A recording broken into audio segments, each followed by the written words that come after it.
नमस्कार। घाटा गांव में श्रीमद् भागवत कथा का आयोजन किया जा रहा है। 7 दिन ये भागवत चलेगी और वो कथा प्रवक्ता हैं मनमोहन अनुरागी जी शास्त्री हैं, वो मेरे साथ यहाँ पर जुड़े हुए हैं। मैं उनसे जानूंगा कि किस तरह का उनका 7 दिन का वाचन रहेगा और क्या वो आज फर्स्ट डे है, किस तरह का जनता के लिए वो मैसेज देंगे। इस डिजिटल जो तकनीक है उसके माध्यम से वो जनता तक अपना मैसेज पहुँचाएंगे। तो सबसे पहले मैं उनसे जुड़ता हूँ।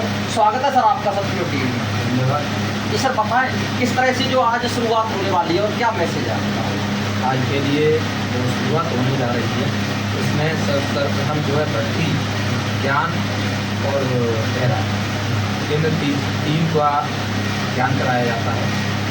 जब तक व्यक्ति के जीवन में भक्ति का आगमन नहीं होता है, बिना भक्ति के ज्ञान का प्राकट नहीं होता, तो जब तक भक्ति और ज्ञान जब आ जाते हैं तो वैराग्य उत्पन्न हो जाता है। तो भक्ति, ज्ञान, वैराग्य उत्पन्न हो जाते हैं मनुष्य के अंदर, और इनसे फिर तपस्या प्रारंभ होती है।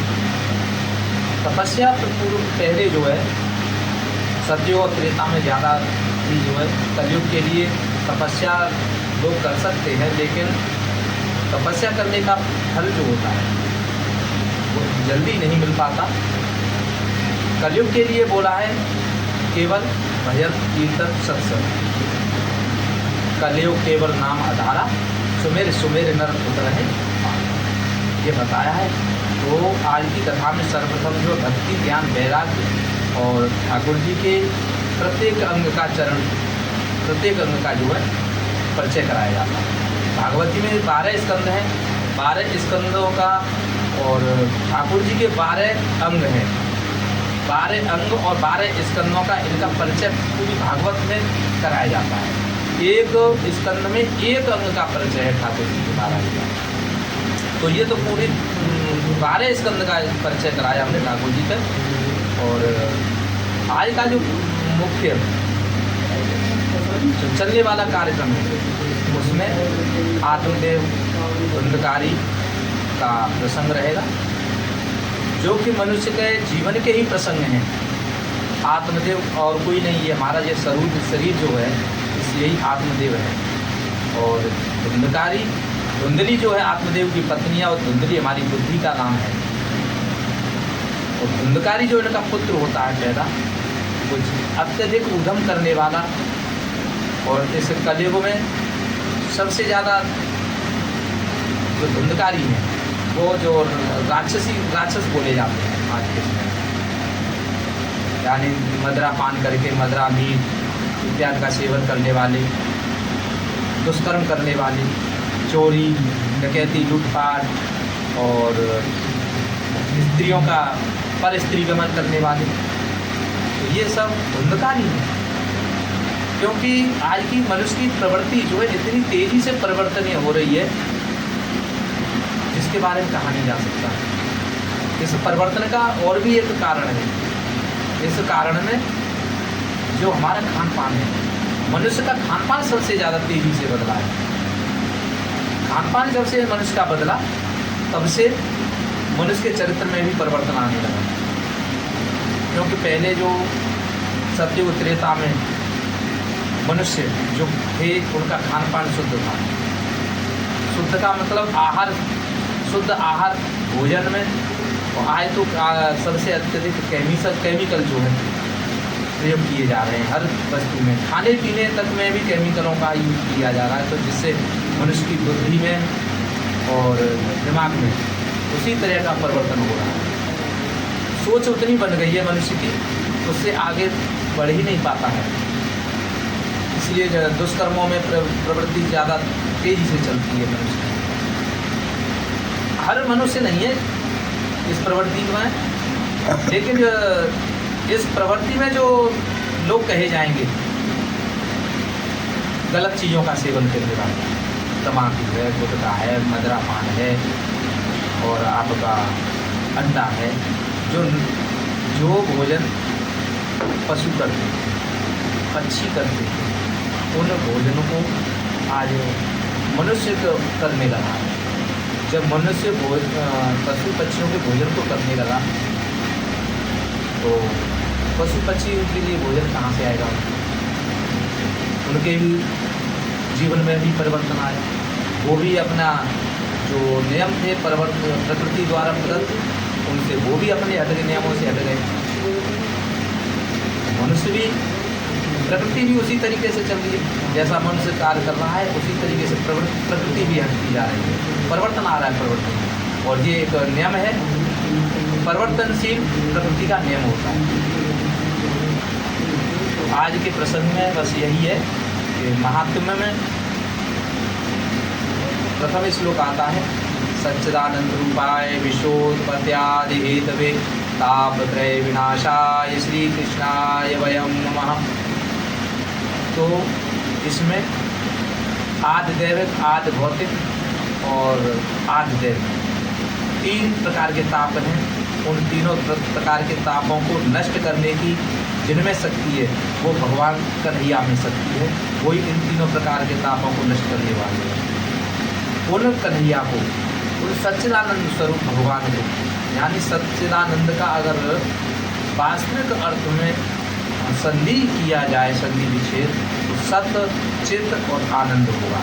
तो सत्य का मतलब है जो हमारे जीवन के आरंभ में भी सत्य है, मध्य में भी सत्य होता है और अंत में भी सत्य होता है। अंत में बोलते हैं ना राम नाम सत्य है, तो अंत में ये भी सत्य का हमको परिचय कराता है। लेकिन हम अपने मोह, अहंकार, काम, क्रोध, लोभ, मोह, मद, मत्सर, इन के कारण हम इनको भूल जाते हैं। सत्य को, सत्य के मार्ग से हम हट जाते हैं। और जब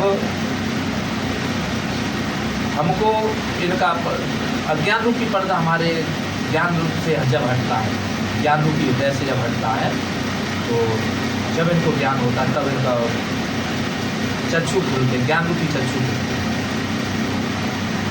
इस तरीके से मद मत्सर को अलग करने की क्षमता जो है सत्य चित्त, सत्य पर चलेंगे तो हमारा पूरे जीवन में चलने से धर्म पर धर्म हमारा बना रहेगा। लेकिन अब आगे वाला शब्द आता है सत्य के बाद में चित्त। चित्त का मतलब है प्रकाश। जो प्रकाश हम सूर्य से मिल रहा है हमको, वही प्रकाश हमारे अंदर है। लेकिन जो प्रकाश हमारे अंदर है उसको केवल प्रकट करने की आवश्यकता है, उसको फिर हमको बाहर खोलने की आवश्यकता नहीं होगी। हम केवल उसको अपने अंदर ही महसूस कर सकते हैं। महसूस नहीं हुआ उसको हम प्रकट कर सकते हैं, दिखाई देगा, लेकिन उसको हमको प्रकट करने की आवश्यकता है। गीता में भी भगवान कन्हैया ने कहा है कि अज्ञाने नाम व्रतम ज्ञानेन व्रतम तेन मुह्यन्ति जन्तरः। तो यानी हमारा ज्ञान रूपी जो चक्षु है वो अज्ञान रूपी पर्दे से हटाता है।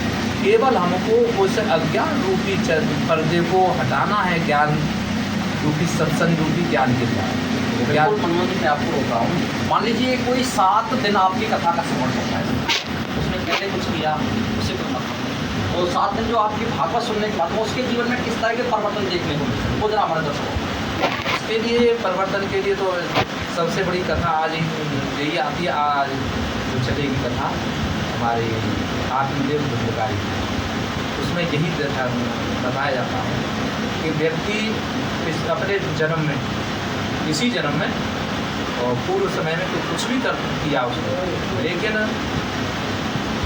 अंत समय के बाद, अंत समय में पर भी अगर भागवत कथा का श्रवण मन से, ऐसा नहीं है हमारा तन तो यहाँ पर कथा में है, मन हमारा अलग भ्रमण कर रहा है। मन वैसे किसी के काबू में नहीं आता है, मन पर किसी का काबू नहीं हो पाता। जैसे एक मदमस्त हाथी होता है, उसको एक चाबुक के द्वारा भस्म किया जाता है।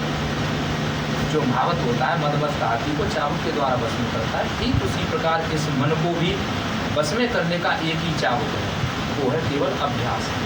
अभ्यास के द्वारा इस मन को भस्म किया जा सकता है। अन्यथा ये मन की गति तो इतनी तेज है कि इसकी बराबर तो हवा भी नहीं चल पाती, पहुँच पाती। क्यों? हम एक भजन के माध्यम से, 2 गान के माध्यम से आपको बताना चाहेंगे। मन की गति क्या बताऊं, मन की गति क्या बताऊं, मन बाबरा है, मन की गति क्या बताऊं कि मन बाबरा है। पल में पहुँचे दिल्ली बम्बई, पल में पहुँचे दिल्ली बम्बई, पल में आगरा है। नैया पार करता सबकी मेरा साबरा है, नैया पार करता सबकी मेरा साबरा है। तो ये मन हमारा, इस मन की गति इतनी तीव्र है कि अभी दिल्ली पहुंच जाएगा और सेकंड नहीं लगेगा इसको दिल्ली पहुंचने में, और सेकंड में ही बम्बई पहुंच जाएगा और सेकंड में ही अभी आगरा आ जाएगा, कहीं से कहीं पहुंच जाएगा। इसकी इतनी तीव्र गति है। तो इस मन की गति को ही हमको एक नियंत्रण करना, मन के गति पर काबू पाना, यही हमारा मुख्य ध्येय होगा। और मन की गति पर जिस दिन हम काबू पा लेंगे और हमारा मन स्थिर हो जाएगा, हम चारों तरफ से शांत जब हो जाएंगे, मन शांत होकर के एक जगह लग जाएगा, तो हम जो है सारे पाप क्रिया जो कर्म किए हमने सब अलग हट जाएंगे। लेकिन जैसे धुंधकारी ने काफ़ी दुष्कर्म किए, लेकिन जब अंत समय में उनके भाई गोकर्ण के द्वारा श्रीमद् भागवत कथा का श्रवण कराया गया, और जब गोकर्ण के द्वारा कथा श्रवण कराने के उपरांत उसी समय जब प्रेत धुंधकारी ने जब कथा को श्रवण किया, अंतिम दिवस की कथा सुनते ही प्रेत धुंधकारी जो था देव रूप में परिवर्तित हो गया। अंत में उसके लेने के लिए वैकुंठ से विमान आए। तो इन कथाओं के श्रवण करने से ऐसा नहीं हमको कुछ मिलता नहीं है, बहुत कुछ मिलता है। मुक्ति इन कथाओं के सत्संग के माध्यम से ही मिलती है, अन्य किसी माध्यम से नहीं। माध्यम तो कई हैं, योग क्रिया है, योगाभ्यास है, शौच के लिए आपका कई क्रिया है, सत्संग है, यम नियम आहार प्रत्याहार, इनके माध्यम से हम चल सकते हैं। लेकिन सबसे सरल आज के समय में जो साधन है केवल भागवत की कथा। वैसे भगवान की भक्ति 9 प्रकार की बताई, श्रवणम कीर्तनम स्मरण पाद सेवनम सख्य आत्मनिवेदनम दास्य आत्म शक्ति निवेदनम। तो ये 9 प्रकार से भक्ति बताई है भगवान की। उसमें से किसी एक प्रकार की भक्ति को हम ले लें और उस पर चलना सीखें, तो हमारा जीवन मुक्त हो सकते हैं, हमारा जीवन धन्य हो सकता है। और जो भी हमने पाप कर्म किया है, तो प्रेत धुंधकारी ने जो भी पाप किए थे सब भागवत जी के श्रवण करने से नष्ट हो गए। तो भागवत श्रवण करने से बहुत कुछ मिलता है, लेकिन उसके लिए हमको भी अपने मन पर काबू करके बैठना होगा। जब तक हम अपने मन को काबू नहीं करेंगे, और मन के काबू न करने के कारण हमारे अंदर काम क्रोध लोभ मोह अहंकार ये भी आ जाते हैं। तो जब ये जोर पकड़ने लगते हैं, वैसे मनुष्य कहता है कि मेरा शत्रु अपने पड़ोसी को मानता है, हर अपने पड़ोसी को मान लेता है। जिसका उसके बाद साथ में झगड़ा हो गया या किसी कारण से उसके साथ में दुश्मनी हो गई, तो उसको शत्रु मानता है। लेकिन हम गीता के माध्यम से, गीता में बताया है कि जो बाहरी शत्रु हैं हमारे, ये शत्रु नहीं है मुख्य, हमारे मुख्य शत्रु तो अंतर है, काम क्रोध लोभ मोह अहंकार, ये हमारे असली शत्रु हैं। लेकिन हमारे ये राम सिंह, मान सिंह, बलवीर, ये हमारे शत्रु नहीं, ये हमारे शत्रु, असली शत्रु तो हमारे अंदर बैठे हैं। जो बाहर के शत्रुओं को जीतता है वो तो वीर कहलाता है, और लेकिन जो अंदर के शत्रुओं को जीतता है उसे महावीर कहा जाता है। कहा है हनुमान चालीसा में भी बोलते हैं, महावीर विक्रम बजरंगी कुमति निवार सुमति के। तो इस प्रकार से श्रीमद् भागवत कथा के श्रवण करने से मनुष्य जैसा फल प्राप्त करना चाहता है वो फल मिल सकता है। शास्त्री जी, मेरा अंतिम प्रश्न आपसे यही है कि जो लोग आज आपकी जो कथा है वो शुरू हो जाएगी, जो ये मन बना रहे हैं कि हम जाएं भागवत सुनने के लिए नहीं जाएं, या किसी कारण वो नहीं आ पा रहे हैं, तो उनके लिए आज से आपका क्या एक मैसेज रहेगा उन श्रोताओं के लिए? उन श्रोता के लिए हमारा मैसेज है, देखिए अगर आप कथा में आएंगे तो आपको कथा में आने से ही हमको नहीं मिल सकता कुछ। कथा में आकर के हमारा मन कथा में होना चाहिए। तन से और मन से, मुख्य है मन हमारा, तन से नहीं होता है। तन से हम कथा में बैठे और मन हमारा बाहर घूम रहा है बाजार में, इस तरीके से नहीं। मन होना चाहिए हमारा सावधान। कोई भी जो शब्द हम हमारे द्वारा जो बोला जा रहा है, मंच से बोला जा रहा है किसी के भी द्वारा, तो उस शब्द को श्रवण करने के उपरांत उस पर मनन करना, और मनन करने के उपरांत उस पर चलना। और लेकिन आज के समय में ऐसा होता नहीं। क्यों? कारण है कि जो शब्द बोले जाते हैं और उन पर हम चलना प्रारंभ कर देंगे तो फिर ये राक्षसी वृत्तियाँ हैं वो नष्ट हो जाएगी। इसलिए कलयुग का भी ये एक समय मान लीजिए, कलयुग का प्रहार मान लीजिए आप, कि लोग कथा में जाते तो कथा श्रवण करने के लिए, लेकिन बातें इधर उधर की बातों में अपना समय निकालेंगे। कुछ लोग ऐसी जगह देखेंगे जहाँ पर उनको बढ़िया तरीके से नींद आ जाए, तो जा तो रहे कथा सुनने के लिए, लेकिन वहाँ पर सुन नहीं पा रहे। हमारा कहना आज इस कथा के माध्यम से सभी लोगों के लिए इतना कहना है कि जब आप कथा श्रवण के लिए आए, आप भले ही 2 मिनट के लिए पहुँचिए कथा में, लेकिन पहुँचिए अपने सभी झंझटों से मुक्त होकर। झंझट मैंने इसलिए कहा है कि जब तक हम अपने इन कार्यों में उलझे रहते हैं तब तक हमारा मन स्थिर नहीं होगा। जब मन स्थिर हो जाएगा हमारा, तो जो शब्द हमको मिल रहा है, चलने की प्रक्रिया बताई जा रही है, अगर हम उसको पकड़ करके बैठ जाते हैं, उस पर चलते हैं, तो हमारा निश्चित कल्याण होगा। लोग ये कहते हैं अरे वही भागवत है, वही कथा है, क्या सुनेंगे? सुनने के लिए तो इसमें रस है। रस के लिए कहा है मोर मोहो रस का भोय भाव का। इस कथा को अगर हम बार बार पिए, लेकिन पिए क्यों? ये कथा जो है, कथा नहीं है, ये एक रस है।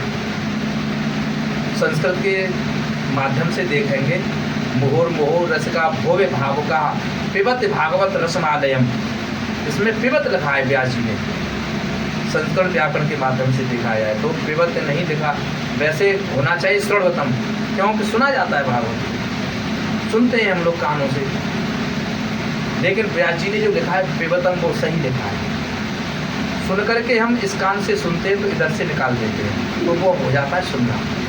और जिसको कथा को या शब्द को सुन करके इधर से सुना, उसको हम निकलने नहीं दें, अपने अंदर धारण करें, उस पर चलना प्रारंभ कर दें, वो होता है पीना। इसलिए पिबत भागवत रसमालय में लिखा है व्यास जी ने, वो गलत नहीं है। हर किसी भी शास्त्र को, किसी भी वेद को अगर आप उठा करके देखेंगे तो उसमें हमारे आत्म कल्याण के लिए, हमारे जीवन मुक्त करने के लिए मार्ग प्रशस्त किए गए हैं। लेकिन रहा अब हमारे ऊपर कि हम उनको किस तरीके से अपने जीवन में उतारते हैं।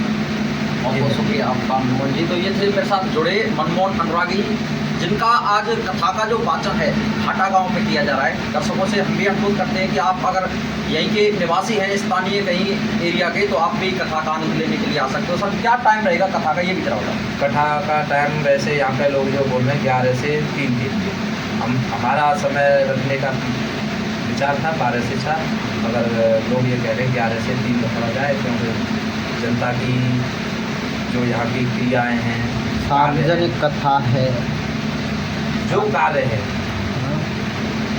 लोग यहाँ से 11 से 3 के बाद में अपने घरेलू कार्य हैं उनको भी कर सकते हैं। 11 से 12 से 4 रखा जाता है समय को, तो उसमें जो थोड़ा सा लोगों को समस्या ये रहेगी 4 बजे यहाँ से कथा समापन होने के उपरांत घर पर पहुँचने में थोड़ा समय लगेगा, तो अपने कार्यों को देखेंगे, व्यवधान होगा।